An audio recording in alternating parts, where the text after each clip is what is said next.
समय से किस समय तक होता है? जी हाँ, ब्रह्म मुहूर्त सूर्य घंटा, सूर्य जब उगता है, सूर्योदय जब होता है उससे 1.5 घंटा पहले, तो इसका 1.5 मतलब घंटा। ऐसे ही, हाँ 1.5 घंटा पहले, इसका मतलब 4:30 के आसपास कह लो, तो 4:30 के आसपास तो हम लोग 3 से 3:30 उठ जाते हैं, उसके बाद स्नान वगैरह करते हैं, उसके बाद थोड़ा सा माला जप करते हैं, और फिर मंदिर में जाके मंगल आरती करते हैं। मंदिर में भगवान का जैसे उठाया जाता है, भगवान को, विग्रह को उठाया जाता है, तो फिर मंगल आरती गाते हैं सभी के सब भक्त मिलकर। जैसे यहाँ बहुत अच्छा जो मंगल आरती होता है, जैसे बोलते हैं विभावरी से स आलोक प्रवेश निद्रा छाड़ी उठा जीव, बोलो हरि हरि मुकुंद मुरारी, राम कृष्ण हयग्रीव, नरसिंह बामन श्री मधुसूदन, ब्रजेंद्र नंदन श्याम, पूतना घातन कैटव सातन, जय दशरथी राम। ऐसे करते करते, है ना, ऐसे भगवान के जो डिफरेंट डिफरेंट इनकारनेशंस हुए हैं भगवान के, इन सब का वर्णन, इन सब का हम लोग गाते हैं भगवान को, कि भगवान ऐसे ऐसे हैं, ये काम करते हैं, है ना। तो ये सब चीजें हम लोग गाते हैं, ये सब करते हैं। और उसके बाद जब मंगल आरती होने के बाद फिर हम लोग ये जो माला है, ये माला को पूरा करते हैं। 2 घंटे हम लोग को इस माला 16 माला करने के लिए चाहिए, जिसमें हम लोग एकांत में मतलब सभी लोग मिलकर, और फिर ये हरे कृष्णा महामंत्र इस तरह से बोलते हैं कि जितना हमें सुनाई दे। हरे कृष्णा कृष्णा कृष्णा हरे हरे, हरे राम राम राम हरे हरे। ये एक मंत्र हुआ पूरा। इस मंत्र को स्पष्ट रूप से बोलना है और सुनना है। नहीं, इंपॉर्टेंट यही है, सुनना है। ये नहीं कि आप अन्य मनस्क होकर बोल रहे हैं। आप अगर कोई वक्त ऐसा अन्य मनस्क हो गया, तो आप कोशिश कीजिए दोबारा उसको काउंट नहीं कीजिए और उसको दोबारा बोलिए। तो ऐसा करते करते ये जो 108 का हमारा एक जप करने का बीड होता है, तुलसी माला के ऊपर हम लोग जप करते हैं, तो ये 108 माला आप करते हैं, और उसको करने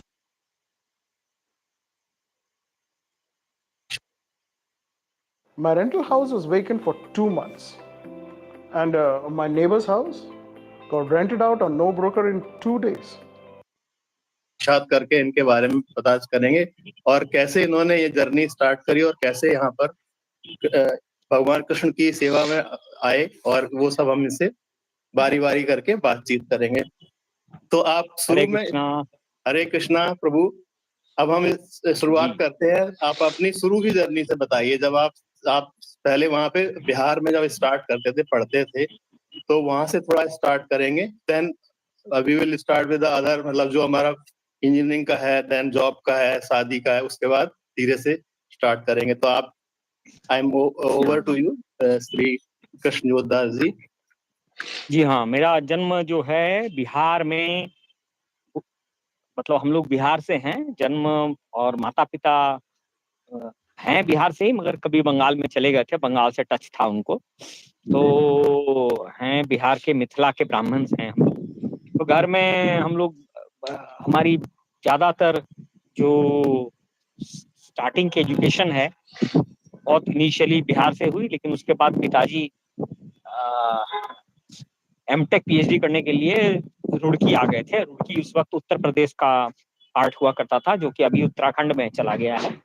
तो वहां पर इनिशियली हम लोगों की परीक्षा, जितनी पढ़ाई लिखाई वहीं पर हुई। उत्तर प्रदेश बोर्ड से ही मैंने 10th किया, और 12th भी वहीं से करा, और उसके बाद इंजीनियरिंग भी हम लोग ने उत्तर प्रदेश में ही इलाहाबाद से किया। तो प्रारंभिक शिक्षा दीक्षा सब कुछ ज्यादातर पार्ट उत्तर प्रदेश से ही हुई।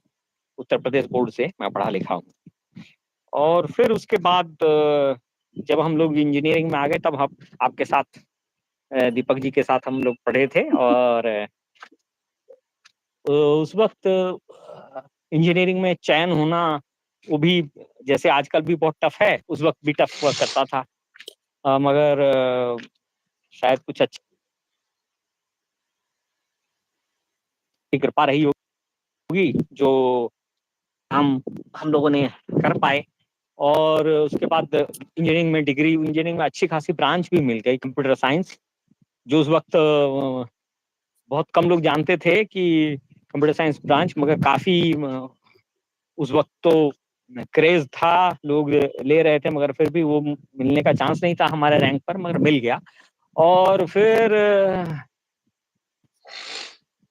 4 साल इलाहाबाद के इंजीनियरिंग, मोतीलाल प्रभु नेहरू जी आप थोड़ा सा नेहरू। कैमरे में साफ थोड़ा सा आइए, सामने देखिए, हाँ हाँ। एकदम सामने से। अ, अब आप सामने देखे के बात करिए, थोड़ा सा हम लोगों को देखने को मिले। हाँ जी हाँ। अब जी। तो 4 साल जो है Motilal Nehru regional engineering college, वो एक टर्निंग पॉइंट एक तरह से था कि उसमें हम लोग इतना ज्यादा भौतिकता की तरफ घुस गए थे उस 4 साल में। ऐसी ऐसी चीजें जो कि कभी हम लोगों ने सुनी भी नहीं थी पूरे, क्योंकि मनुष्य जीवन है तो ये सारे जो हैं ये पल, हर पल से आप कुछ ना कुछ सीखते हैं। तो इतनी ज्यादा भौतिकताओं में घुसे हुए थे, घुस गए थे कि हर एक चीज का बस यही लगता था कि ये हमारे माने उस 4 साल में हमने यही शिक्षा पाया कि ये हर चीज हमारे हमको सुख देने के लिए बना है। और यही सारे चारों सालों में यही डिस्कस होता था कि कैसे बड़ी से बड़ी नौकरी पाएंगे, दूसरे देशों में घूमेंगे, अच्छी से अच्छी शादियां होंगी और किस तरह से जिंदगी में ऐश करेंगे। तो प्रभु ऐश जी आप मतलब वहाँ पे इंजीनियरिंग कॉलेज में किस किस के संपर्क में आए, वहाँ पे अपने संस्मरण थोड़े से साझा कीजिए हमारे साथ में। हमारे साथ जो भी थे वो सब हम लोग साथी, मतलब एक ही उम्र के थे। वो लोग अलग अलग ब्रांचों से आए थे। जैसे तुहिन घोष हमारे रूममेट हुआ करते थे, और मदन फिरमाल थे, और मदन मोहन मेवाड़ी थे। तो और कहे तो हमारे और भी बिहार के बहुत सारे, जो चूंकि मैं बिहार से था तो बिहार के बहुत सारे, जैसे राकेश श्रीवास्तव जी हुआ करते थे, और इस तरह माने बहुत बच्चे थे। और हमने सभी से कुछ संदेश पांडे हुआ करते थे कंप्यूटर साइंस में, तो हमने सभी से कुछ ना कुछ, अरविंद दयाल जी थे, तो कुछ ना कुछ, लेकिन सब कुछ ऐसा सीखा कि बस एम यही रह गया कि किस तरह से माने अपने पूरी शक्ति से हम लोगों को बस अच्छा जॉब, अच्छे से अच्छा जॉब पाना है, अच्छे से अच्छे सैलरी पानी है, और फिर जिंदगी में मस्ती करना है। यही एक एम हम लोगों ने वहां से प्राप्त किया। तो प्रभु जी जब हम कॉलेज में थे तो वहाँ पे उस समय हमारी मस्ती की परिभाषा कुछ और हुआ करती थी, इस समय आप संन्यास में हो तो कुछ और परिभाषा है। तो और अलग अलग उम्र के अलग अलग पड़ाव में मस्ती की परिभाषा अलग अलग होती है, तो आप कृपया प्रकाश डालें थोड़ा उस चीज पे। हाँ, तो ये एक्चुअली क्या है कि ये सब चीजें संगत पर भी प्रभाव पड़ता है, संगत का भी। वहाँ जो संगत था हम लोगों का बिल्कुल वैसा ही था। अभी स्कूल कॉलेजेस में बहुत कुछ इस तरह का होता है कि स्पिरिचुअल टीचिंग्स भी दी जाती है, लेकिन हम लोगों के समय में स्पिरिचुअल टीचिंग्स वो आरएसएस वाले कभी कभी आते थे, थोड़ा बहुत कभी कभी ले जाते थे क्लास। वो मुस्लिम्स लड़कों के लिए कभी कभी उन लोगों को उनके टीचर कोई आते थे, और नमाज वमाज के लिए कभी ले भी गए। लेकिन हम लोगों को तो स्पिरिचुअलिटी से उस वक्त कुछ लेना देना नहीं था। एक ही चीज बस हम लोग को सिखाया जाता था, जो कि आपस में हम लोगों ने डिस्कस करके प्राप्त किया कि कैसे मस्ती करनी है, ऐश करना है, आराम करना है। उसके लिए चाहे जो मीन्स हो, उसके लिए कुछ नहीं देखना है, उसमें कुछ बस यही करना है। जिंदगी का उद्देश्य यही है कि कैसे किसी भी तरह से खुशी सुख प्राप्त किया जाए है ना। और उसके लिए तरह तरह के लोग डिस्कस किया करते थे, लेकिन फुल एम यही रहता था कि कैसे मौज मस्ती की जाए। ये बात हम लोगों ने पास भी कर लिया, और उसके बाद पास करने के बाद फिर बहुत लोगों को बहुत अच्छे अच्छे जगह नौकरी आपको मिली। थोड़ा मैं रोकना चाहूंगा, थोड़ा सा ना आपकी वो पूरा चेहरा फ्रेम में नहीं आ रहा, आप कहीं बैठ जाओ, विश्राम करके करते हैं ना, आप चल के कर अच्छा, रहे हो। ठीक है ठीक आप है। थोड़ा सा, और तो आपका पूरा चेहरा आ नहीं रहा, आप कट रहे हो थोड़े से। हाँ हाँ, तो तो फिर ऐसा थोड़ा रहा। पीछे पीछे रहिए, पीछे रहिए, हाँ अब सही है। हाँ, तो फिर ऐसा रहा कि 4 साल नौकरी तो हम लोगों ने बहुत मस्ती करी, खास करके मैंने। और पढ़ाई लिखाई में बहुत कम ध्यान दिया। तो खास करके वो जो पीरियड है 4 साल, वो ज़्यादा मौज मस्ती में ही निकाल दिया। तो बहुत अच्छा कुछ ना तो नौकरी मिली और ना ही कहीं गेट में सिलेक्शन हुआ कि आगे पढ़ सकें। तो फिर गेट की तैयारी करी, लेकिन चूँकि उस वक़्त शायद लक अच्छा था, 1-2 साल में गेट भी निकल गया और उसके बाद हमने कहीं पर बंगाल में शिवपुर इंजीनियरिंग कॉलेज से हमने गेट की परीक्षा भी पास करी। गेट में क्वालीफाई करने के बाद वहाँ एंट्रेंस टेस्ट होता है, वो भी पास किया और उसके बाद वहाँ से एमटेक करने का चांस मिला। तो एमटेक में सरकार उस वक़्त 1700-1800 रुपए देती थी और फिर हम लोगों ने यहाँ पे एमटेक किया, लेकिन उसी वक़्त वहाँ पे 6 महीने रहे होंगे कैंपस में।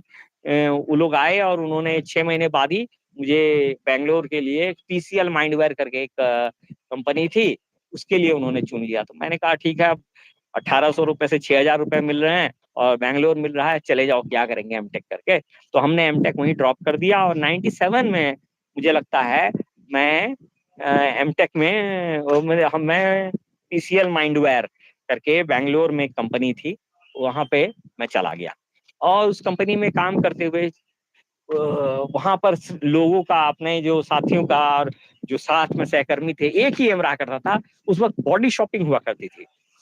बॉडी शॉपिंग कहते हैं कि आप एक कोई कंपनी आपको लेके और अमेरिका के किसी कंपनी में बेच देती है, उसको डॉलर मिलते हैं थोड़े और उसमें से कुछ पार्ट वो आपको दे देती है और कुछ पार्ट वो अपने रख लेती है। तो ये होता है बॉडी शॉपिंग। तो सभी यही कोशिश करते थे कि किस तरह से बॉडी शॉपिंग के थ्रू अमेरिका जाया जाए। तो हम्म, ऐसा हमारी कंपनी ने क्या किया, मुझको मुझको बॉडी शॉप कर दिया, मगर अमेरिका में नहीं, इस बार जापान में। हम्म, जापान के एक कंपनी थी, निप्पॉन इलेक्ट्रिक, एनईसी। हाँ हाँ तो हमारे लिए तो ये चूंकि हम लोग एक छोटे से जगह से हैं और कहीं आज तक कोई उससे पहले कोई बाप दादा भी कभी विदेश गए नहीं थे, तो वो क्या प्लेन में भी नहीं चढ़े थे शायद। तो पहला एक्सपीरियंस था कि पहली बार में ही पहले प्लेन में चढ़ा, वहां से दिल्ली गए और दिल्ली से जाने के बाद फिर वहां से जेल जापान एयरलाइंस से हम लोग हाँ ओसाका, हाँ हाँ। जापान में एक ओसाका करके जगह है, वहां गए। तो ये तो आप तो केवल इतिहास में पढ़ा करते होगे, भूगोल में, कि जापान में है कहीं पे और कहीं पे हाँ जापान हाँ की हाँ राजधानी टोक्यो है, वो सब आप हाँ हाँ। इतिहास और भूगोल में देखा करते तो होगे। फिर आपको कैसा हाँ, अनुभव हुआ वहां पहुंच के? एकदम तो अजीब सा डिफरेंट लगा हो? हाँ फिर जेल में फिर वो ओसाका से में इमिग्रेशन वगैरह हुआ। उसके बाद फिर हम लोग वहां से टोक्यो गए एक और एयरलाइन से, जब जेल की। और वहां पर जब थोड़ी सी सो रहे थे, फिर थोड़ी नींद खुली, तो मैंने कहा ये क्या, मैं स्वर्ग लोक में आ गया क्या? हम्म। जो मैंने, चूंकि भौतिकता भरी हुई थी, तो वो बड़ी बढ़िया बढ़िया बढ़िया लिमोजिन गाड़ी और ये और चौड़ी चौड़ी हम्म, सड़कें, हाँ, मैंने कहा ये क्या, मैं लगता है स्वर्ग में आ गया हूँ। चारों तरफ मैं हम्म, देख रहा हूँ अपने, ये स्वर्ग जैसा सीन लग रहा है ये। तो खैर हम हम लोग तो खैर हम लोग जापान में 3 महीना कार्य रहे। वहाँ सब कुछ टेक्नोलॉजी देखकर तो ऑटोमेटिक वॉशिंग मशीन और ये और वो चूंकि एनईसी का वो गेस्ट हाउस था, तो उसमें सारी सुविधाएं थी, हाँ, बनाने की। तो हम लोग 7-8 लोग बैंगलोर की उस कंपनी से आए थे। तो हम लोगों ने 7-8 3 महीने करीब काम किया और जापान में खूब घूमे। वहाँ इलेक्ट्रॉनिक सिटी वहाँ थी एक, बड़े बड़े जापान के जो लंबे लंबे बिल्डिंग्स हुआ करते थे, ऐसी बिल्डिंग तो हमने भारत में देखी नहीं थी। वो सब देख के तो मैंने 30 मंजिला 35 मंजिला, वो चकाचौंध हो गया। वाह वाह। हाँ, तो जो हमने सोचा था, जो मोतीलाल में नए नए सपने देखे थे, वो सारे पूरे वो, वो सारे पूरे नजर होते आए। हाँ, और उस तरह की ट्रेनें और ये वो सारे, मैंने कहा वाह, ये तो हो गया, ये तो पूरा हो गया लग रहा है। हाँ, सब कुछ जो तो देखा उसके बाद सपने में वही हाँ, सामने देखा है ना? हाँ, जो हम लोग डिस्कस किया करते थे, ये करेंगे वो करेंगे, तो भाई जापान में ये सब फैसिलिटी थी। तो हाँ भाई, हम्म, चलो, तो कुछ कुछ सपने हमने जापान में भी पूरे किए। उसके बाद जी 3 महीने रहने के बाद फिर हम लोग का असाइनमेंट समाप्त हो गया और मैं फिर बाहर वापस अपने इंडियन कंपनी में वापस आया। वापस आने के बाद फिर जैसे ही बाहर जाने लगे, तो माता पिता को चिंता हुई कि ये बाहर कहीं शादी वादी ना कर ले, तो उन्होंने यहाँ पर एक अरेंज मैरिज मेरा कर दिया और मैं फिर विवाह हो गया मेरा 1997 में। और 97 में विवाह हो गया और विवाह के फौरन बाद ही फिर से जापान जाना पड़ा उसी असाइनमेंट के दूसरे पार्ट 2 के लिए। मगर किसी कारणों से कंपनी से कुछ बिलग बिलग कुछ अलग विचार थे, तो इसकी वजह से फिर वापस आ गए 1-2 महीने बाद, क्योंकि शादी भी नई हुई थी, तो इसलिए ज्यादा दिन बाहर भी नहीं रह पाए, वापस आ गए। और फिर उसके बाद कंपनी चेंज करा, फिर कई महीनों बाद विप्रो में फिर हमने जॉब किया। विप्रो में हमारे साथ जो आनंद बापट जी पढ़े थे, तो आनंद बापट उसी प्रोजेक्ट में काम किया करते थे। वो एक अमेरिका की एक कंपनी थी और उसका सॉरी उसका AGCS एक उसके साथ एक टेलीकॉम कंपनी थी और टेलीकॉम का एक प्रोजेक्ट था। तो काम वही सबका था कि किसी तरह बाहर जाओ अमेरिका, और तो तब भी वही अमेरिका वाला ही सीन था। तो 1-2 साल प्रोजेक्ट में हमने 2 साल हमने वहाँ एक्सपीरियंस ग्रहण करा, और उसके बाद उसी की विप्रो कंपनी ने कहा अब आपको एक और टेलीकॉम का प्रोजेक्ट के लिए आपको UK जाना है। आपको हैम्पशायर काउंटी में भेजा जाएगा, लंदन से थोड़ा 45 मिनट के दूरी पर था, हैम्पशायर काउंटी पर CSC कॉर्पोरेशन, इसके लिए आपको काम करना है। तो हमने कहा बहुत अच्छी बात है, तो चलिए। तो हम गए, और लेकिन इस बार अपने, चूंकि मेरी वाइफ प्रेग्नेंट थी, तो वो नहीं जा पाई और मैं गया अकेला, और बाकी विप्रो के भी 7-8 लोग आए थे। तो CSC कॉर्पोरेशन में चूंकि वो अब तो टोक्यो वाली वो थी, वो सब तो उतना अद्भुत नहीं लगा जितना अद्भुत पहली बार में लगा था। तो हमें याद है कि हमारे साथ के जैसे बैचमेट में इलेक्ट्रिकल इंजीनियरिंग के मिस्टर जयसिम्हा थे। तो जयसिम्हा उस वक्त TCS में काम करते थे। तो उस वक्त भारत का वर्ल्ड कप मैच खेला जा रहा था क्रिकेट का, तो ब्रिस्टल में भारत और केनिया का एक वर्ल्ड कप मैच हुआ होने वाला था। तो हमने कहा चलो हम वर्ल्ड कप मैच देखने चलते हैं, तो वो भी आया था, और हम लोगों ने वो साथ ही वो world cup cricket match stadium में जाके ब्रिस्टल में देखा था। तो खैर वो 10 महीने ज्यादातर हमने तब क्या है, पिताजी रिटायर्ड होने वाले थे, तो ज्यादातर हमने कहा कि हाँ घर पिताजी के, हम लोग यही आशा करते रहते थे कि एक कार हो जाए, एक घर हो जाए, बस इसी में हम लोग खुश हैं। तो पिताजी के लिए ये सारी आशाएं हमने वो UK में रहते रहते वो जो भी जितने भी पैसे मिलते थे, क्योंकि वो पाउंड्स में मिलता था, तो वो उसको कई गुना हो जाता था भारतीय रुपए में। तो हम लोगों ने वो बहुत जल्दी पूरा कर लिया, और उसके बाद इस तरह से हम लोगों ने विप्रो का असाइनमेंट होते होते पिताजी का घर बन गया एटलीस्ट पटना में। आपका घर बिहार में किस जगह पे था? मतलब किस जगह पे है? हाँ, पटना में है। कौन से मोहल्ले में आपका? हाँ, बेली रोड, राजा बाजार के पास है घर। तो ये जो विधानसभा वगैरह है, कहाँ की दूर है वहां से विधानसभा? जी, नहीं, हमारा घर एयरपोर्ट से बहुत पास है, क्योंकि पैसे हो गए थे उस वक्त, तो अच्छे एकदम बढ़िया जगह घर लिया था। तो घर मतलब ये अपार्टमेंट है। तो खैर हम लोग को बहुत ज्यादा कुछ इस तरह इच्छाएं नहीं थी, ये हो गया ठीक है। अब देख रहे थे कि धीरे धीरे जो जितने वो मौज मस्ती वाली जो जिंदगी थी, जो सोचा था कि ये सब करेंगे, ये करेंगे, अपने आप ही हो गया। तो पता नहीं, जो भी थे शायद भाग्य में लिखा होगा ऐसा। तो फटाफट ये सब कंप्लीट होते गए, और ये 10 महीने भी कट गए हमारे उसके बाद हम लोगों ने हमने तब तो डॉलर और पाउंड्स लग गए थे। तो कंपनी से बोला अब हमको फिर से और बाहर का असाइनमेंट चाहिए। कंपनी कहा हाँ ठीक है और जाओ। फिर उन्होंने फिनलैंड में भेज दिया।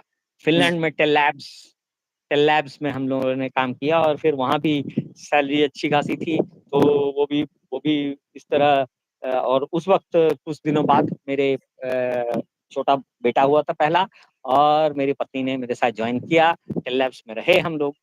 इसी टेल लैब्स में फिनलैंड में काम करने के दौरान कुछ इस तरह का मौका आया कि एक हमारे ही बिहार के एक पांडे जी थे, वो कहते थे कि अभी तो बहुत हो गया, कब तक कंपनी हम लोगों को दूसरे देश भगाती रहेगी, हम लोग ऐसा करते हैं कि यहीं पर जॉब ले लेते हैं। अच्छा कंट्री है फिनलैंड, ठंडी थी, -20 तक भी टेम्परेचर जाया करता था, लेकिन ज्यादा कुछ प्रॉब्लम नहीं था कंपनी में। मैंने पूरा जो आप कहिए फिनलैंड अभी भी पिछले 8 साल से हैप्पीनेस इंडेक्स में नंबर 1 कंपनी है, नंबर Yes, 1 देश है। country, हाँ।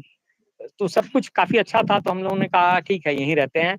हम लोगों ने वो जिस कंपनी में काम कर रहे थे उसमें से रिजाइन करके और नोकिया में अपने आप ही जॉब ढूंढ लिया, और कुल मिला के हम लोग नोकिया में आ गए। दो सैलरी बहुत कम थी उससे, तो जो विप्रो जो हम लोग को दे रहा था उससे सैलरी बहुत कम थी, मगर हमने कहा अब स्टेबिलिटी चाहिए लाइफ में, कितना दौड़ेंगे भागेंगे, इधर से उधर करेंगे, तो स्टेबिलिटी है यहाँ। कंट्री अच्छा है, ठीक है। अब बच्चे जब हमारे बड़े होने लगे तो फिर उनके अब वो मस्ती वाली पार्ट, तो अब कुछ रेस्पॉन्सिबिलिटी भी आती है साथ में। हाँ भाई, बच्चा बड़ा हो रहा है तो इसका मुंडन करवाओ, तो भाई मुंडन करवाएं तो वहाँ मंदिर खोजने लगे।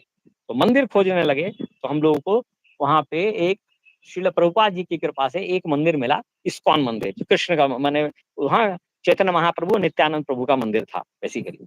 तो वहाँ पे गए और हमने कहा हमें मुंडन करवानी है, क्या क्या होगा, कैसे होगा। तो उन्होंने कहा हाँ हाँ ठीक है, हो जाएगा। तो मुंडन करवाया, वहाँ पे एक फीस्ट रख दिया, वहाँ खाया। फिर पता लगा कि हाँ चलो यहाँ एक मंदिर भी है, कभी कभी आके यहाँ पे हम लोग भोजन खा वगैरह सकते संडे के हैं या दिन प्रसाद, संडे के दिन प्रसाद ले सकते हैं। ले सकते हैं प्रसाद हम। हाँ, इसी बीच ऐसा हुआ कि वहां भी अपने धर्म को फैलाने के लिए बहुत सारे, जैसे क्रिश्चियन धर्म के भी हैं, क्रिश्चियंस में बहुत सारे हैं, कैथोलिक है और अलग अलग है। ऐसे ही एक है इनका जिहोवा विटनेस।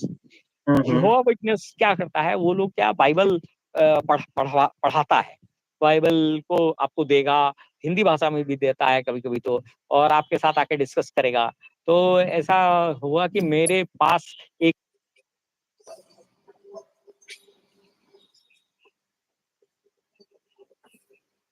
आने लगा वो, और मुझसे डिस्कस करने लगा बाइबल। मेरे को बाइबल बाइबल भी दिया। तो वो जो बाइबल पढ़ाने लगा, तो फिर वो मुझे पूछता कि अच्छा हिंदुइज्म में ऐसा क्या है।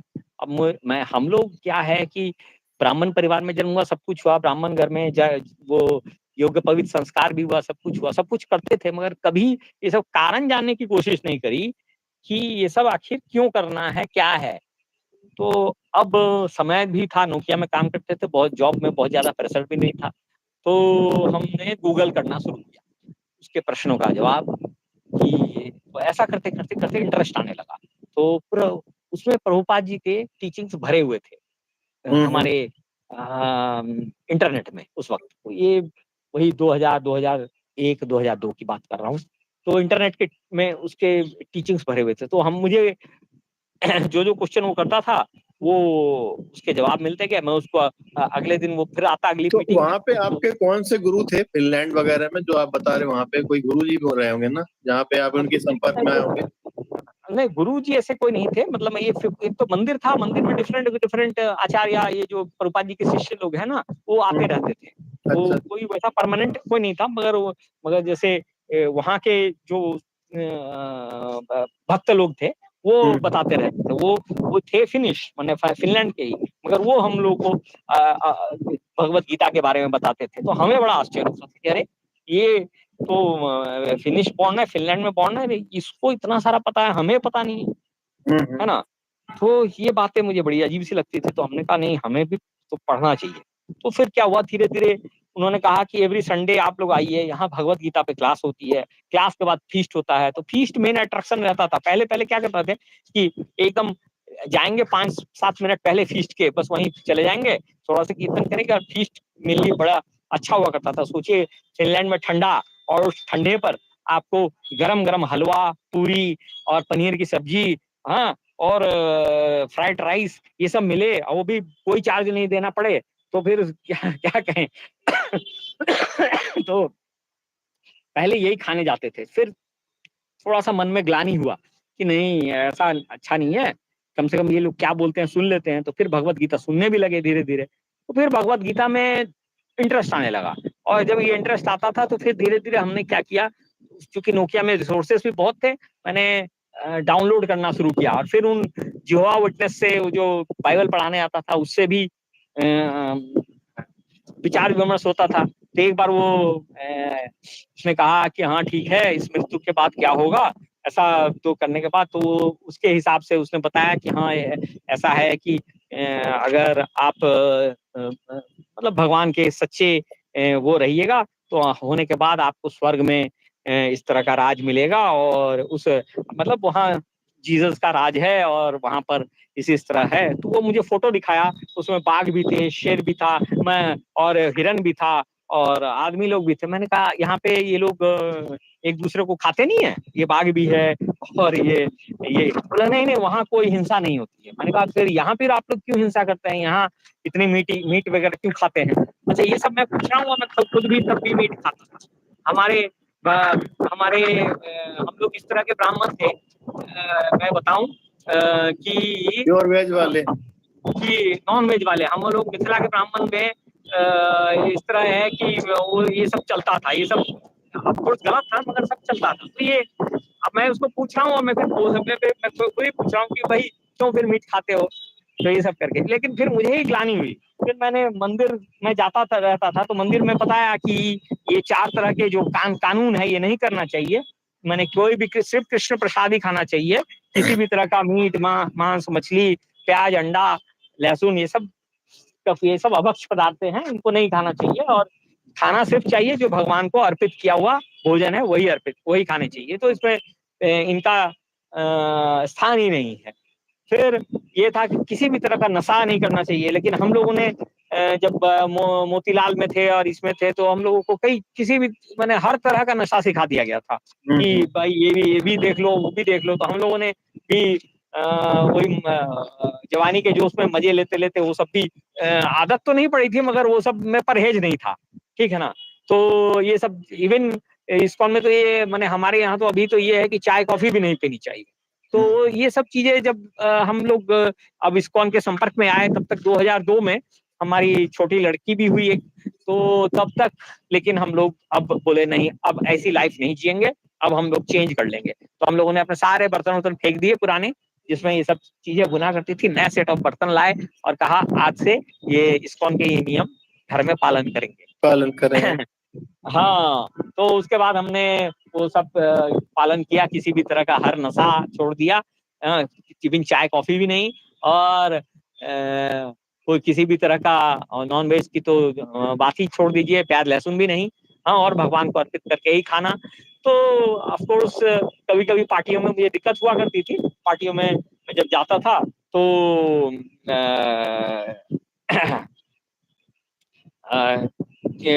पार्टियों में जब मैं जाता था तो जैसे अपने कोई भी प्रोजेक्ट रहे उसमें होता है ना एक माइलस्टोन पूरा होता है तो गेट टुगेदर होता है। तो इस तरह की पार्टियों में बड़ा दिक्कत तो हुआ करती थी कि भाई तो हम लोग थोड़ा जूस वूस पी के चले आते थे है ना। चलो हाँ, तो इस तरह से हम लोगों ने अब कहीं ना कहीं एडजस्टमेंट तो करना पड़ेगा किसी तरीके से उसमें। जी हाँ। और उसके बाद जैसे लंबी छुट्टियां में जब भी आते थे भारत तो फिर अपने घर कम रहा करते थे, घर वालों को ही इन तीर्थ स्थानों पर बुला लिया करते थे। तो माँ बाप को तब खूब तीर्थ भी कराया, खूब सारे। जब भी यहाँ आते थे दिल्ली में एयरपोर्ट में उतरे और उसके बाद फिर वहां से चले गए, कभी जयपुर चले गए गोविंद देव जी के दर्शन करने और उधर चले गए, कभी हम इसके द्वारका के साइड चले गए और फिर यहाँ वृंदावन में भी कई बार आए अपने घर वालों के साथ और उधर मायापुर में भी गए, तो पश्चिम बंगाल में। तो इस तरह से तब लाइफ एकदम ही। और अब मुश्किल यह हो गया था कि जो रिलेटिव्स सब थे उनसे कैसे डील की जाए, क्योंकि रिलेटिव्स सब तो हमारी तरह जो हमारे पुराने आदतों वाले मतलब मांस मछली खाएंगे, अब उनके पास जाना बड़ा मुश्किल हो जाता था। उनके पास जाओ तो हम खा पी नहीं सकते, तो इसलिए उनसे मिलना जुलना कम हो गया था। जाते बस थोड़ा बहुत कभी गए तो कुछ घंटे के लिए गए और चले आए, है ना, बिना कुछ खाए पिए। तो वो लोग भी बुरा मान जाते थे कि अच्छा मेरे आ रहा है खा पी नहीं रहा है तो धीरे धीरे फिर ये सब उनसे कटने क्या होगा, थोड़ा सा कटाव हो गया। लेकिन फिर बाद में उन्होंने समझा कि ठीक है भाई ये तो इनके इनकी इनके नियम हैं तो ये पालन करेंगे। चलो, तो वो लोग भी अब ज्यादा तब तो उतना नहीं बोलते थे। फिर ऐसा हुआ कि 2007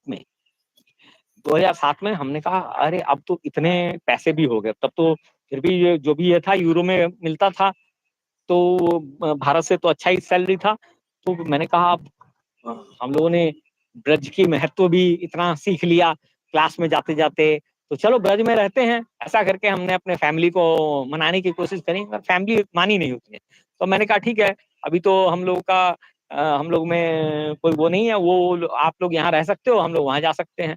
तो ऐसा करते हुए फैमिली तो वहीं रह गई और मैं ब्रज में आ गया 2007 में। मैं ब्रज में आ गया, बच्चे तब छोटे ही थे, मगर वहाँ के सरकार का सिस्टम बड़ा अच्छा है, वो सारा कुछ उसमें बच्चों को पढ़ाना भी नहीं पड़ता है। सब बच्चे अपने आप ही 10 वर्ष तक 10 क्लास तक एजुकेशन फ्री है। और वहीं स्कूल में खाना पीना भी खिलाते ही हैं, हाँ, ब्रेकफास्ट लंच।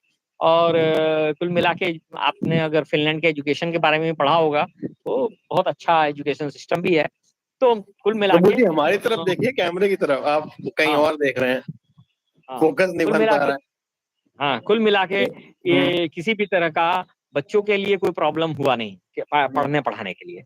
और मैं तो ब्रज में आ गया, यही वृंदावन में। और वृंदावन में जब आया फिर मैंने यहाँ पर जो जो भगवत गीता में लिखा है, फिर वो धीरे धीरे और अनुभव होने लगा कि बिल्कुल अब हमारे माता का अंतिम समय आ गया। तब बड़ा कष्ट हो रहा था, लेकिन वो भगवत गीता हम लोग को सोलेंस दे रही थी। हाँ, क्योंकि वो हमने पढ़ा था कि भाई जो जन्म लेता है उसका मृत्यु निश्चित है, मृत्यु के बाद है ना जन्म भी निश्चित है। तो ये सब पुनर्जन्म चीजें, होगा उसका। हाँ। हाँ, तो ये सब चीजें जो है वो क्या, वो सब जब अप्लाई करते तो फिर थोड़ा शोक थोड़ा थोड़ा सा कम होता है ना। तो ये जो स्पिरिचुअलिटी है, ये जो आध्यात्मिकता है, ये क्या करता है, देखिए आप का प्रारब्ध में जो सब लिखा है, जो सब कर्म होने हैं, वो तो होंगे ही, क्योंकि प्रारब्ध में आपका शरीर वैसा बन के तैयार हो गया है। लेकिन ये आध्यात्मिकता क्या होती है, आपको बल देती है कि आप उस बड़े से बड़े मुसीबत को भी आप झेल सकते हो। आप उसको एक आध्यात्मिकता के एक स्तर पे आप उसको काट सकते हो कि नहीं, ये तो मतलब ये तो है, ऐसा तो होना ही है, क्योंकि ऐसा ही भगवत गीता में लिखा हुआ है कि ये जो लाइफ है, ये जो भौतिकता वाली जो हमें, ये जो हमारी मटेरियल लाइफ है, इसका एक आदि है, ठीक है ना। और कुछ समय के लिए ये रहता है, कुछ नया प्रोडक्ट बनाता है, और उसके बाद इसका अंत हो जाता है, अंत हो विनाश हो जाता जाता है। तो ये बिल्कुल ऐसा ही है, हमारा भी ऐसे ही जन्म हुआ है, ठीक है ना। ठीक है, जन्म होते होते तो धीरे धीरे हम लोगों ने थोड़ा सा कुछ किया है, और उसके बाद फिर ये बुढ़ापे की तरफ चला है, और अंत में इसका विनाश होना निश्चित है, है जी। ये पक्का है।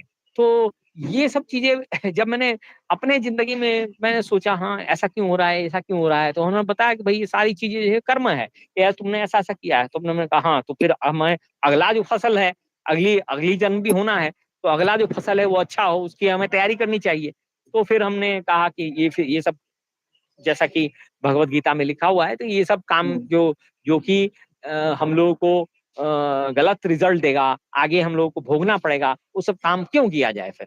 तो इसीलिए हम लोगों ने वो सब काम छोड़ दिया। और वो सब काम छोड़ने के बाद फिर मैंने कहा कि इसका आगे क्या है, क्या हम लोग को अगला जन्म ही लेना पड़ेगा, फिर आगे क्या ऐसा कुछ है क्या कि जिसमें जन्म ही ना मिले। तो फिर भगवत गीता ऐसा बोलती है, हाँ, भगवान बताते हैं कि उनका एक ऐसा लोक है, इस लोक में जाने के बाद कोई वापस नहीं आता है। हाँ, पर उस लोक में पहुंचने के लिए हमको भगवान से पूर्णतः प्रेम करना पड़ेगा। अपने किसी इस ये जो भौतिक जगत का जो प्रेम है, ये प्रेम से परे है वो। हाँ, वो प्रेम को आप उस स्तर तक आप जब पहुंच जाइएगा, तो आप अ,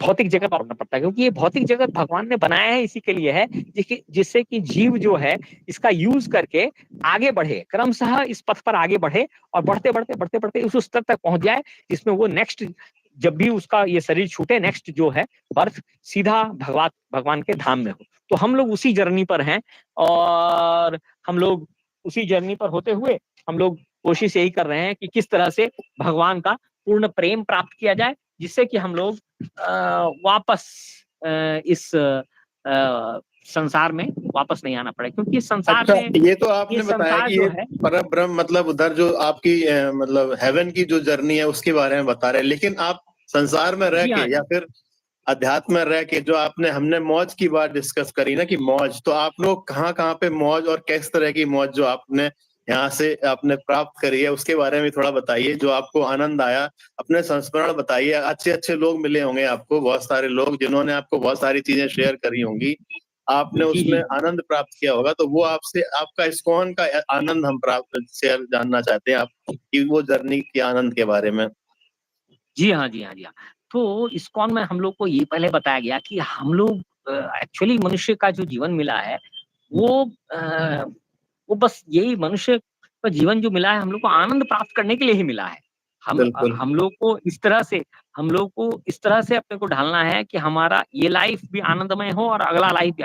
मगर यहाँ जो आनंद हमें प्राप्त करना है, और वो जो मोतीलाल नेहरू इंजीनियरिंग कॉलेज में जो आनंद प्राप्त करने की बात की गई थी, वो भौतिक चीजों को यूज करके आनंद प्राप्त करने की बात वहां जी पर जी होती थी। बिल्कुल। हाँ, मगर यहाँ पर जो होती है वो कहती है कि आप ये जितने भी भौतिक चीज मिले हैं, इन सब चीजों को भगवान से जोड़ दो, तो ये सब चीजें बिल्कुल। आध्यात्मिक हो जाएगी, और फिर आप उसमें आपको दिव्य आनंद मिलेगा। और ये आनंद ऐसा है कि आनंद धीरे धीरे बढ़ता ही रहेगा। जब आप भगवत धाम में जाओगे तो वहां अपार आनंद है, और वहां का आनंद कभी भी कम नहीं होता है। मतलब यहाँ जैसे आप एक रसगुल्ला खाते हो, थोड़ा सा आनंद मिला, 2 खाते हो थोड़ा ज्यादा मिला, 3 खाते हो, 4 खाते हो, उसके बाद कहोगे बस और नहीं, उसके बाद उल्टी हो जाएगा। हाँ, 4-5। तो ये जो आनंद है ये बढ़ने वाला नहीं है, एक एक लिमिट के बाद जाने के बाद वो कम हो जाता है। मगर आध्यात्मिक आध्यात्मिक जगत में ऐसा नहीं है। आध्यात्मिक जगत में ऐसा है कि वो आनंद बढ़ता रहता है। वो आनंद पहले 1 पे था, फिर 2, फिर 3, 4 लेवल उसका माने, और वो माने कभी भी कम नहीं होने वाला, डिमिनिशिंग नहीं है वो। मगर यहाँ का आनंद डिमिनिशिंग है। तो वो आनंद प्राप्त करने के लिए हम लोग, तरीका ये है कि अभी जो भौतिक जीवन में जो भी चीजें हैं उसको कृष्ण से जोड़ लिया जाए। जैसे कि हम लोग को सुबह हम लोग को खाना खाना ही है, तो कहते हैं कि ये सारा जो भोजन है तुम बनाओ, मगर किसके लिए बनाओ? भगवान के लिए। हाँ, जैसे आपको फुचका, आपको लड्डू, पेड़े, पिज्जा, पास्ता, जो भी खाना अच्छा लगता है, ठीक है ना? वो ये सारे जो खाने जो हैं, वो प्रभु के लिए वो बनाओ, प्रभु के निमित्त बनाओ।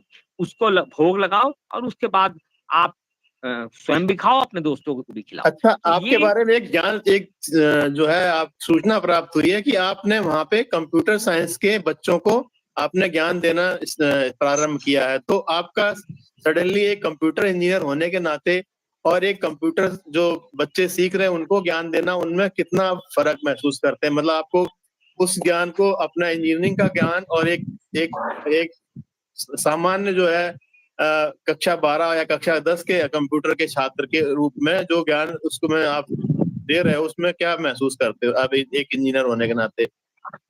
जी, जी, जी। तो अभी क्या हुआ कि मैं जब यहाँ आ गया तो उसके वृंदावन में, तो यहाँ पर एक गुरुकुल है। ये गुरुकुल भी हमारे शिला प्रभुपाद जी ने बनाया था। तो इस गुरुकुल में ये था कि ये लोग भौतिक के साथ-साथ आध्यात्मिक ज्ञान भी प्राप्त करेंगे। तो इनका जो शेड्यूल रहता है इसी तरह होता है। सुबह जल्दी उठते हैं, फिर मंगल आरती करते हैं बच्चे, और उसके बाद फिर शास्त्र पढ़ते हैं, और उसके बाद फिर ये एकेडमिक्स सुबह 9 बजे से एकेडमिक्स में लग जाते हैं। तो इनके पास मैं जनरली गुरुकुल में आईसीएसई बोर्ड चलता है, और उसमें क्लास 10th और 12th में जावा प्रोग्रामिंग थी। तो उन्होंने पता लगाया कि हाँ, मैं जानता हूँ, तो मैंने भी कहा ठीक है, मैं ये सेवा दे सकता हूँ, उन बच्चों को पढ़ा सकता हूँ। तो कुछ सिलेक्टेड बच्चे ही उसको लेते थे, क्योंकि थोड़ा उनका जो दूसरा इलेक्टिव सब्जेक्ट था ये, और दूसरा जो दूसरे बच्चे थे उनको ज़्यादा पढ़ना लिखना में तो मन नहीं लगता है, तो उन्होंने वो आसान वाली इलेक्टिव लिया करते थे। तो खैर बिल्कुल। जो भी 5-7 बच्चे आए, जी। उनमें चूँकि मुझे ये कंप्यूटर्स के बारे में पूरी नॉलेज थी, तो मैं इन सबको जब पढ़ाया तो उनको उन्होंने बहुत अच्छा रिज़ल्ट किया। मुझे ये लगता है 6-7 साल मैंने पढ़ाया वो, अब अभी तो नहीं पढ़ाता हूँ, 6-7 साल मैंने पढ़ाया, और लास्ट में तो इस तरह के रिज़ल्ट्स आने लगे कि मतलब कई माने करीब के 5-7 अगर बच्चे रहते थे, तो उसमें से 80% के 100% पूरा 100 रिज़ आता था, 100 आउट ऑफ 100 सब्जेक्ट। अच्छा, उनमें से पुराने कुछ बच्चे अभी भी मिलते हैं, तो उनमें से वो भी कंप्यूटर में ही आगे उन्होंने पढ़ा और फिर टीसीएस और विप्रो में वो जॉब भी कर रहे हैं। तो वो कहते हैं क्या, वो बड़े हम मुझसे मिलके बड़े खुश होते हैं कि आपने ही हम लोग को हाथ पकड़ना, कंप्यूटर में हाथ पकड़ के सिखाया ये प्रोग्रामिंग, जिसके वजह से हम लोगों ने आगे प्रोग्रामिंग किया और हमें हमें अच्छी जॉब मिली। तो मुझे थोड़ी सी ये रहती है, चलो कि ये वक्त के बच्चे हैं तो बड़ा अच्छा रहता है, क्योंकि देखिए एक बार आप अगर आपको एक बार स्पिरिचुअल ट्रेनिंग रहती है, तो आप किसी भी भौतिक जगह भी घुस जाएं तो आपको याद रहेगा कि नहीं ये गलत काम है, ये सब नहीं करना चाहिए। हम लोग को पहले वो सब पता नहीं था और हम लोगों ने बहुत गलत काम भी करा, जो कि आध्यात्मिकता के एकदम ही विपरीत है। तो लेकिन ये बच्चे जो कि यहाँ से पढ़ के गए हैं, इनको कम से कम पता है कि क्या डूज एंड डोंट्स लाइफ में क्या करना चाहिए और क्या नहीं करना चाहिए। सो दे नो दैट। तो और जैसे आपने बताया कि ये 3-4 चीजें जो नहीं करते, उससे आपने मतलब उससे क्या विशेष प्रभाव पड़ता है? अगर हम उन चीज को, अध्यात्म को अगर हम ना फॉलो करें तो मानव जीवन पे क्या प्रभाव पड़ता है उसमें? देखिए, आप चाहे माने अध्यात्म को फॉलो करें या ना करें, भगवत गीता जो है एक साइंस है। साइंस का अब ये लॉ मान लो, आप कहोगे कि मैं लॉ ऑफ ग्रेविटेशन नहीं मानता हूँ, लेकिन आप कहीं से कूदोगे तो गिरोगे ही। तो इसी तरह भगवत गीता को आप माने चाहे ना माने, वहां तो ये बोलते हैं कि भाई बासांसी जिन्नानी यथा विहाय, ठीक है ना, कि जिस तरह जो जो वस्त्र है, वस्त्र जो हम लोग को पुराना होता है तो चेंज करते हैं, इसी तरह से देह को चेंज करते हैं। अब आप चाहे हिंदू हो, मुस्लिम हो, सिख हो, ईसाई हो, कोई भी रहे, ये सबके लिए है ये। चेंज तो करना इट्स पड़ता नॉट, हाँ, it's not religion, it's actually science. हाँ, ये तो होना ही होना है, ये पक्का होना है। तो भगवत गीता जो है, हम लोग एक साइंस है ये, तो इसको अच्छा, तो एक और आपसे सवाल था कि चलिए इंटरप्ट कर रहा हूँ, लेकिन एक थोड़ा सा वो है कि आजकल जो हमारे कुंभ में एक आईआईटी बाबा आए थे, वो थोड़ा कंपेयर कर रहे थे कि जो है आध्यात्म को अपनी साइंस से, तो आप उस चीज को कैसे अपने नजरिए से कैसे देखते हो कि आध्यात्म और साइंस में कोई कोरिलेशन है क्या, है ऐसा कुछ? बिल्कुल बिल्कुल है, क्योंकि देखिए ये जितने लॉ ऑफ ग्रेविटेशन आप भले ही कहोगे कि न्यूटन ने सर्च किया है, ठीक है ना, लेकिन ये सारे लॉ जो हैं सब भगवान के बनाए हुए हैं, ठीक है ना। ये सारे लॉ, ये जो जो शून्य था, ये शून्य जो है हमारे आर्यभट्ट के समय में, ये इसका जो आविष्कार हुआ, ये सब चीज हमारे और उसमें ऑलरेडी लिखा हुआ है। आप अगर एक बार श्रीमद् भागवतम उठा के देखोगे तो श्रीमद् भागवतम में बताते हैं कि जो हमारे 7 जो हमारे महाद्वीप हैं, ठीक है ना, अमेरिका, ऑस्ट्रेलिया, तो ये सब जो हैं ये ऑलरेडी श्रीमद् भागवतम में है। पृथु महाराज जो थे पहले, वो बताते हैं कि वो जो, और पृथु महाराज आज से मतलब बिलियंस ऑफ ईयर्स पहले हुए। अभी मेरा बेटा देखिए एक पायलट हो गया है, वो आप एक हाँ, नॉर्वे की एक कंपनी है, नॉर्वेनियन एयरलाइंस, उसमें वो पायलट है।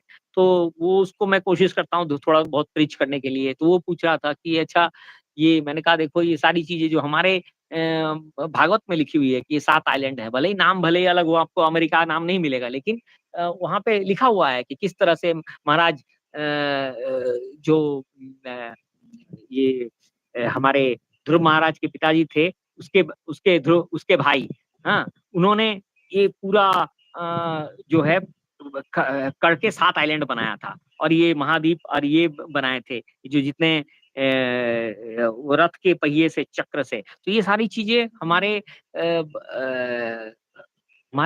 जितने ग्रंथ हैं उन ग्रंथों में लिखी हुई है। अभी हम लोग नहीं मानते, हम लोग साइंस, हम लोग सीधा ये बोलते हैं कि अरे ये सारी तो 200 साल पहले आई और ये है वो है। ऐसी बात नहीं है। हमारे अगर आप शास्त्रों में उठा के देखोगे तो उसमें जैसे द्वारका का वर्णन है, हमारे जो कि भगवान अपने 16,108 रानियों के साथ जब द्वारका में रहते थे, तो उनके लिए बताते हैं कि हर एक रानियों के लिए अलग अलग उन्होंने महल बनाए हुए थे। और उस वक्त की जो टेक्नोलॉजी थी वो आज की टेक्नोलॉजी तो फीकी पड़ जाएगी। वहाँ भगवान राम के समय जो विमान था जिससे रावण वो लंका से वापस लौटे थे, तो वो सब विमान के आगे तो आज का विमान तो कुछ भी नहीं है जो आज के विमान के बारे में।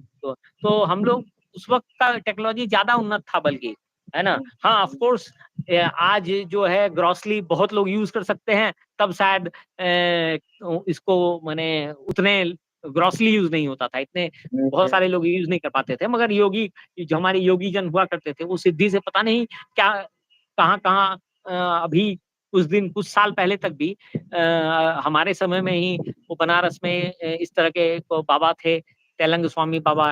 वो योग कर करके उसको कई बार सरकार ने पकड़ने की कोशिश करी और जेल में डाल दिया, क्योंकि वो मतलब नग्न रहा करते थे। तो लेकिन कोई जेल उनको रख नहीं पाया, क्योंकि उनके पास वो अनिमा लघिमा वो सब सिद्धि हुआ करती थी। वो जेल से निकल जाते थे छोटे होके, और जेल से निकल गए। तो वो देखे कि अरे इसको तो पकड़ के रखा था, ये तो बाहर खड़ा है अभी भी। तो इस तरह की चीजें जो है वो हाँ, तो ये हमारे उस वक्त इंग्लिश राज था, तो उन्होंने अपने डायरी में भी लिखा हुआ है कि अरे ये सब माने इंडिया में माने इस तरह के साधु सब ये सब भी हो रहा है। तो तो ये सब चीजें ये लोग बाहर के देशों में ये मटेरियलिज्म में ये लोग समझ भी नहीं सकते कि कैसे हो रहा है, मगर वास्तव में ये सब है, ये सब पॉसिबल है, ये सब है ना। आजकल के तो मोबाइल युग में और टेक्नोलॉजी के युग में आप बच्चों को और जैसे नौजवानों को और बुजुर्गों को क्या-क्या शिक्षा देना चाहेंगे? मतलब कैसे इनको जीवन जीना चाहिए? उनके लिए आप कुछ संदेश देना चाहेंगे? जी हाँ, एक्चुअली क्या है कि जिंदगी जो है अभी कलयुग में हम लोग का बहुत छोटा हो गया है, नहीं? हमारे दूसरे युगों में, जैसे कि हमारे शास्त्रों में बताते हैं कि दूसरे युगों में स जैसे द्वापर युग में भी करीब-करीब 1000 साल ज़िंदगी हुआ करती थी। श्री राम जी तो 36,000 साल तक, 36 कितने माने कई साल, कई हज़ारों साल उ उ उस वक़्त थी। ध्रुव महाराज भी बहुत हज़ार साल तक उन्होंने शासन किया। तो उस वक़्त जो थी 1 लाख उम्र, सत्ययुग में 1 लाख उम्र हुआ करती थी। तो अभी तो 100 साल बोलते हैं, वो भी लोग जिंदा नहीं रहते, बहुत जल्दी-जल्दी मर जा रहे हैं। तो इतना क्योंकि इतने तरह के रोग आ रहे हैं, और कलयुग का आगे वर्णन आया है कि कलयुग के लास्ट में अभी 5,32,000 साल कलयुग के हैं, जिसमें मात्र 5,000 साल गए हैं, मतलब 5,27,000 साल अभी बचे हुए हैं। ये लोग कहते हैं आज हो जाएगा विनाश और थर्ड वर्ल्ड वॉर हो जाएगा, सब कुछ खत्म हो जाएगा, मगर ऐसा नहीं है। कुछ नहीं अभी होगा। 5,27,000 साल बचे हुए हैं, और लेकिन फाइनली जो कलयुग का वर्णन है शास्त्र के हिसाब से कि लोगों की जो एवरेज आयु 20 साल हो जाएगी, और एवरेज हाइट भी घट जाएगी, वो लिलीपुट जैसे हो जाएंगे।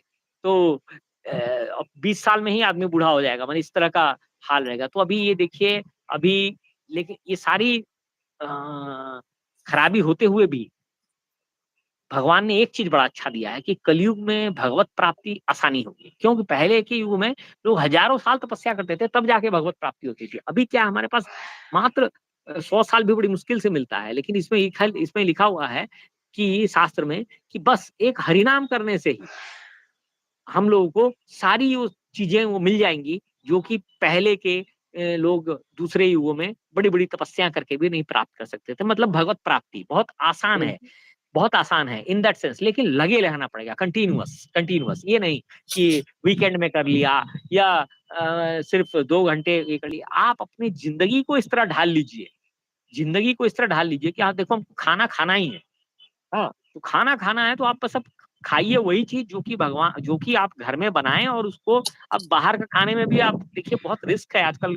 वो कह रहा है कोई थूक दे रहे हैं, है ना? इस तरह की चीज़ आ रही है ना कि भई आप मान लीजिए बाहर से होटल से लाते हैं, अब होटल वाला कैसे बनाता है आपको मालूम है? वो माने बड़ी गंदगी रहती है उसमें, हो सकता है कि वही थूक थूक दिया हो, आपको तो पता ना लगे, आप आके घर में खा ले रहे हो उसको। ठीक है? इसलिए बाहर की चीज़ें तो खानी नहीं चाहिए। खाना खाना है तो अपने घर में बनाइए, शुद्ध, साफ खाना, स्वच्छ खाना बनाइए, भगवान को उसको अर्पित कीजिए। तुलसी डाल के, है ना? कुछ नहीं मंत्र आता है तो हरे कृष्णा महामंत्र बोलिए, भगवान ग्रहण कर लेते हैं। भगवान भावग्राही जनार्दन, है ना? भगवान भाव को देखते हैं। भगवान तो आप जानते ही हो कि जो भी आप उसमें ऑफर करेंगे, आप कहेंगे भगवान ने तो खाया नहीं। अरे भगवान तो हर अंग से उनका दूसरे अंग का काम करता है। उन्हें एक श्लोक ही है कि अंगानि यस्य सकलेन्द्रिय प्रतिपान्ति पश्यांति पान्ति कलयांति चिराम जगान्ति।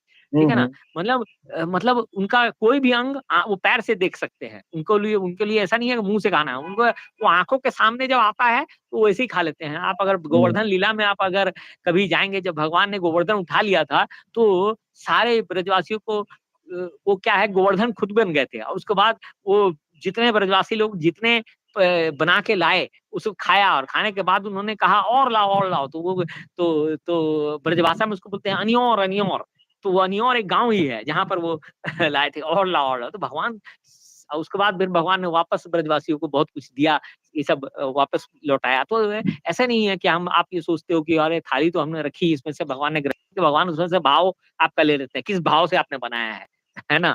तो वो भाव आपका ग्रहण करते हैं। इसीलिए हर कार्य को जो है फिर आप ऑफ़िस जाते हैं, ऑफ़िस जाइए, कमाइए, कोई बात नहीं है, मगर इसको भगवान की सेवा में लगाइए। आप जैसे आप जब भगवान के लिए प्रसाद बनाएँगे, फल, फूल, भाजी बनाने के लिए आपको पैसे खर्च करने ही पड़ेंगे, तो खर्च उसी में कीजिए।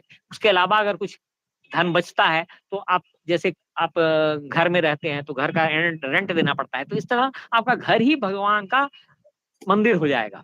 तो इस तरह से ये सारी जो चीज़ें जो हैं, ये मतलब ये है कि इन पैसों का व्यर्थ नहीं उपयोग करना चाहिए कि हम लोग ने शराब खरीद लिया, तो क्योंकि ये सब मना है। ये सब अगर कीजिएगा तो फिर हमारे शास्त्र में इसके अनुरूप फिर लिखा भी हुआ है कि जिस तरह का आप कर्म करोगे उस तरह का फल होगा। ठीक है ना? तो इसलिए आप अपने इस 24 घंटे को ही इस तरह से ढाल सकते हैं और भगवान का नाम हमेशा लेते रहिए। भगवान का नाम आप सुबह उठ जाइए और भगवान नहा के भगवान का नाम अवश्य लीजिए। कलयुग में बहुत आसान है, हरे कृष्णा, कृष्णा कृष्णा हरे हरे, हरे राम, राम राम हरे हरे। अच्छा, ये जैसे आप हमारे साथ के जो हमारे सहपाठी हैं, उनके लिए क्या संदेश देना चाहेंगे आप, सहपाठी लोगों के लिए? अभी अभी सभी का उम्र हो गया है, हम में से बहुत लोग शरीर भी छोड़ रहे हैं। जी, तो जी। अब फाइनल हम लोग का ये फाइनल डेज़ आ गया है ऑलमोस्ट, क्योंकि कलयुग में भले ही 100 साल लिखा है, मगर हम में से बहुत कम लोग होंगे जो कि 100 का आंकड़ा टच करेंगे, है ना? बहुत अगर लकी हुए तो 80 तक पहुँचेंगे, नहीं तो ये अभी समय शुरू हो गया है, धीरे-धीरे सारे विकेटें गिरेंगी, है ना? तो तो अभी आपके पास बहुत कम समय है, इसीलिए अभी भी सुधरने का मौका है। जब हम जैसा पापी, जिसने घोर पाप किया, जब ये सुधर सकता है, ठीक है ना? तो फिर बाकी लोग क्यों नहीं? भले ही उन्होंने कितना ही कुछ नहीं किया हो, लेकिन भगवान जो है अत्यंत दयालु हैं। अगर आप एक बार उनके साथ जाते हैं कि नहीं अब और नहीं करेंगे ये सब, ठीक है ना? ये चारों नियम पालन करेंगे और हम आपका नाम लेंगे, तो भगवान अभी भी आपके वो सारे पाप जो हैं जिसकी वजह से जो जो शरीर आपको मिलने वाला है, उस सबको नष्ट कर देंगे। हाँ? और आपको वापस मानव देह मिलेगा और आप या और अगर आप और ज़्यादा भगवान के प्रेम में तल्लीन हो गए, तो आप इसी जन्म में भगवान के धाम भी पहुँच सकते हैं। इस जन्म को छोड़ने के बाद आप भगवान के धाम भी जा सकते हैं। तो ये सब प्रभु जी, हमारे एक ऊपर है। एक प्रश्न और हमारे दिमाग में आ रहा, वो मैं बोलना चाहूँगा। कभी प्रभु से साक्षात्कार हुआ, प्रभु कृष्ण भगवान से, जिस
also.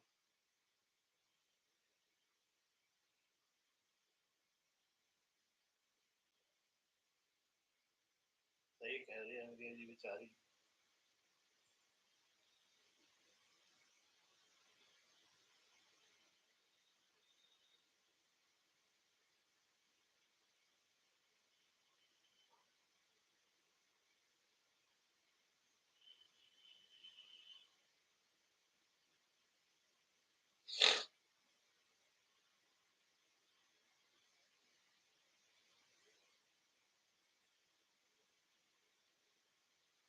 रोनाल भाई बहुत बहुत धन्यवाद मेरे लाइव में आने के लिए।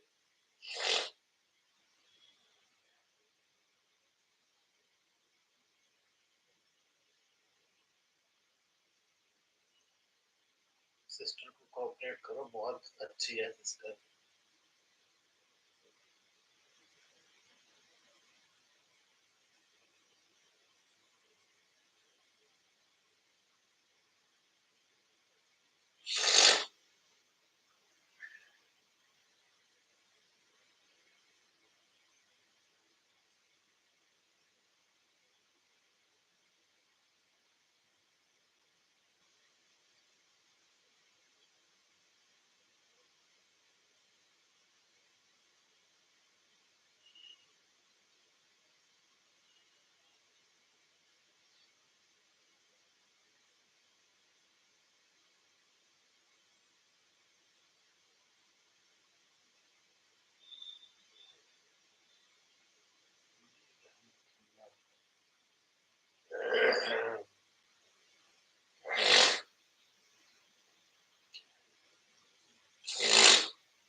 कर दिया रहमान जी।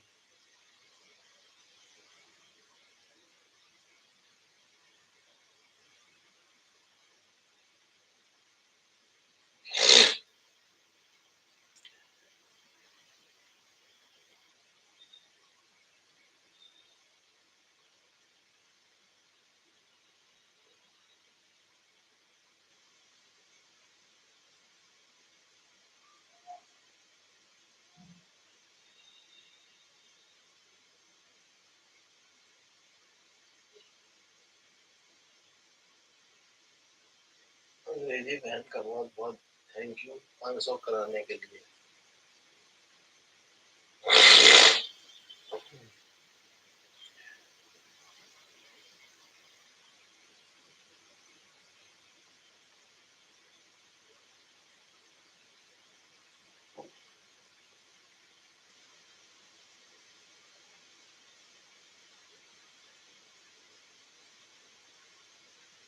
ये बहन आप हमेशा सपोर्ट करती हो मुझे, मैंने देखा है।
मकान मालिक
रौनक भाई हो क्या अभी? रौनक ध्रुव भाई हो क्या अभी? हेलो।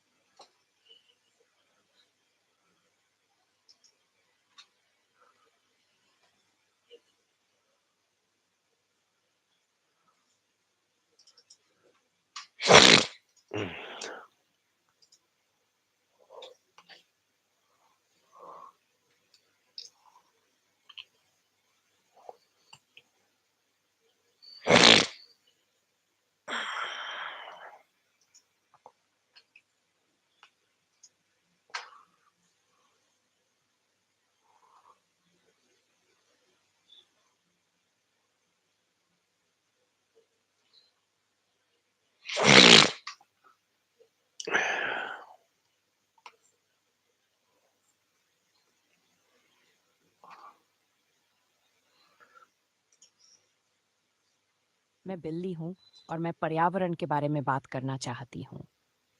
मित्रों, पर्यावरण हमारे अस्तित्व के लिए बहुत जरूरी है। हमें इसकी रक्षा करनी चाहिए, न कि इसका शोषण करना चाहिए। जैसे मैं अपने बिल्ली के बच्चों की रक्षा करती हूँ, वैसे ही हमें पर्यावरण की रक्षा करनी चाहिए। हमें पेड़ों को काटने से बचाना चाहिए, प्लास्टिक का उपयोग कम करना चाहिए और जल संचयन करना चाहिए। अगर हम ऐसा नहीं करते हैं, तो हमारा भविष्य खतरे में पड़ सकता है। इसलिए आइए हम पर्यावरण की रक्षा के लिए एक साथ मिलकर काम करें। मैं बिल्ली हूँ और मैं पर्यावरण की रक्षा के लिए तैयार हूँ। क्या आप भी तैयार हैं? मैंने अपनी बात कह दी है, अब आपकी बारी है।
एंड अभी मैं डॉक्टर आशीष तिवारी के साथ में हूँ। डॉक्टर आशीष तिवारी जिन्होंने IIT कानपुर MSc करी है केमिस्ट्री में, और इन्होंने उसके साथ में PhD भी करी है जर्मनी से। And now he is currently a entrepreneur and helping the inspiring student to prepare for JEE as well as the NEET medical students. So both the track he is taking care, and currently based at Pune, and also taking care of one of the facility at Nasik. So there are he is based at Maharashtra currently. And तो इनसे हम चर्चा करेंगे और इनके बारे में जानेंगे, स्टूडेंट्स का जो चैलेंजेस फेस करते हैं सारे आज के सिनेरियो में, जैसे कि प्रिपरेशन पॉइंट ऑफ व्यू से, और दोनों ट्रैक में, नीट और IIT दोनों ट्रैक में, JEE ट्रैक में। और इनसे ये भी जानने की कोशिश करेंगे कि इन ट्रैक के अलावा हमें जो है और कुछ ऑप्शंस भी अवेलेबल है, जो बंदे प्रिपरेशन करते हैं तो वो और क्या क्या एग्जाम्स दे सकते हैं, मतलब apart from those neat and IIT। So welcome Dr. Saab, and maybe you can introduce yourself also, and yeah, please go ahead. Thank you Vivek for inviting me to your channel. I am very happy to join you in this live chat. और जैसा आपने बताया वही same introduction है। मैंने IIT Kanpur से MSc integrated किया है केमिस्ट्री में, और फिर उसके बाद मैंने technical university of Munich Germany से ऑर्गेनिक केमिस्ट्री में PhD किया है। मेरा स्पेसिफिकेशन ऑर्गेनिक केमिस्ट्री में। और उसके बाद लगभग पिछले 10 साल से मैं ये एजुकेशन के फील्ड में एक्टिव हूँ। इंटरप्रेन्योरशिप भी, मतलब मैं अपनी खुद की कोचिंग भी चला रहा हूँ और साथ साथ में बच्चों को केमिस्ट्री भी पढ़ाता हूँ। जो लोग IIT JEE या फिर नीट की प्रिपरेशन कर रहे हैं उनको मैं केमिस्ट्री की क्लासेस भी देता हूँ। और करेंटली मैं इसमें महाराष्ट्र में नासिक में बेस्ड हूँ और यहाँ पर मैं केमिस्ट्री की क्लासेस ले रहा हूँ।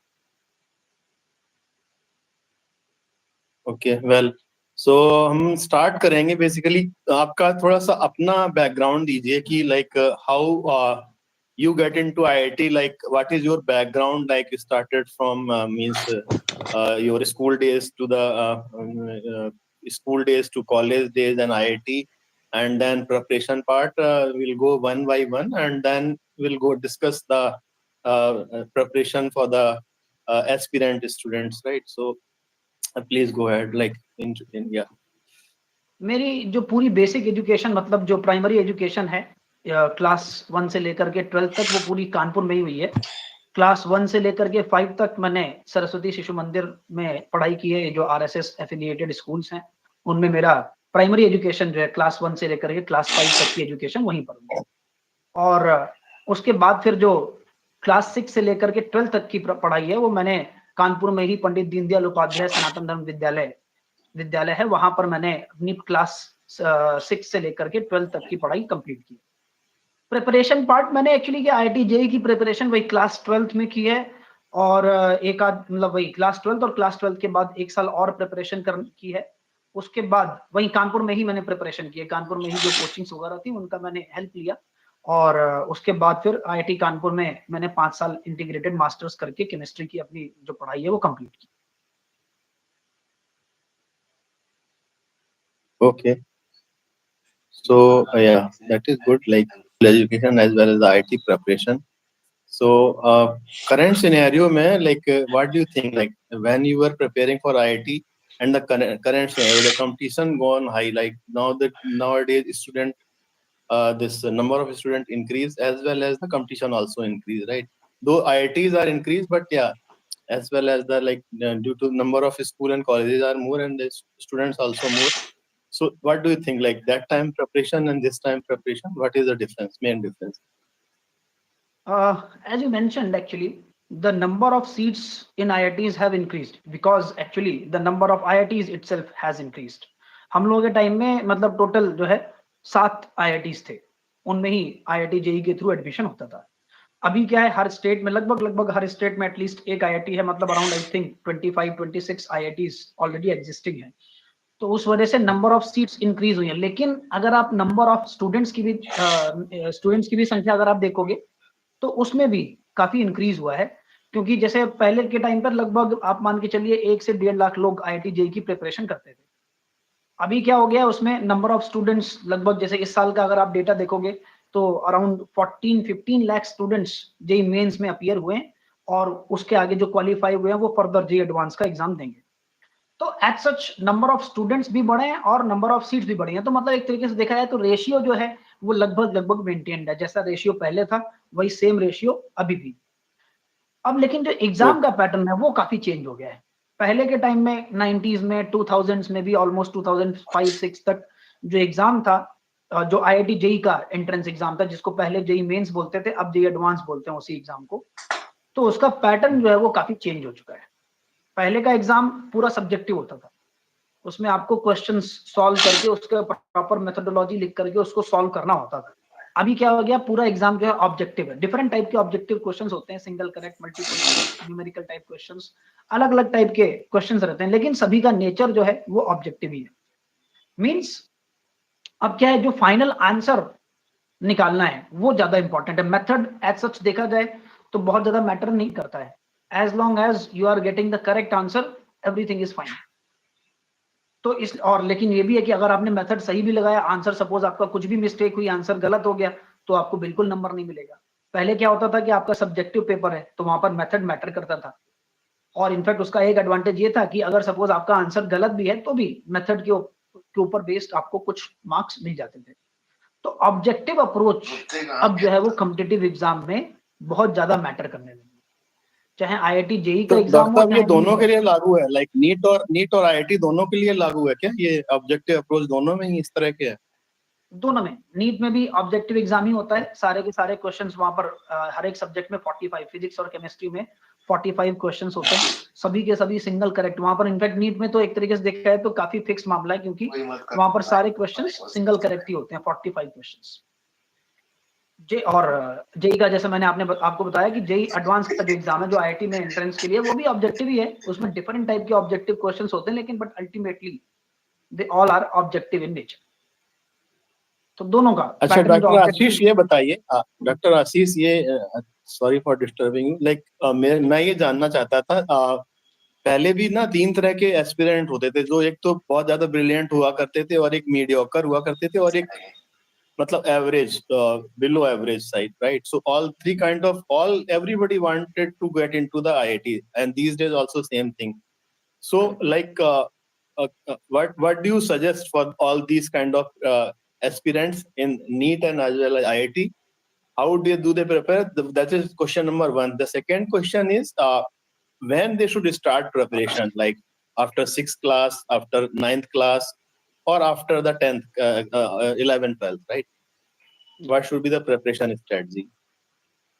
तो दोनों क्वेश्चंस का अलग अलग मैं आंसर देता हूं। जैसे कि आपने बोला, पहला क्वेश्चन आप बोल रहे हो कि जो अलग अलग लेवल के स्टूडेंट्स हैं उनको प्रिपरेशन में क्या ध्यान देना चाहिए और उनके लिए क्या क्या ऑप्शंस अवेलेबल है।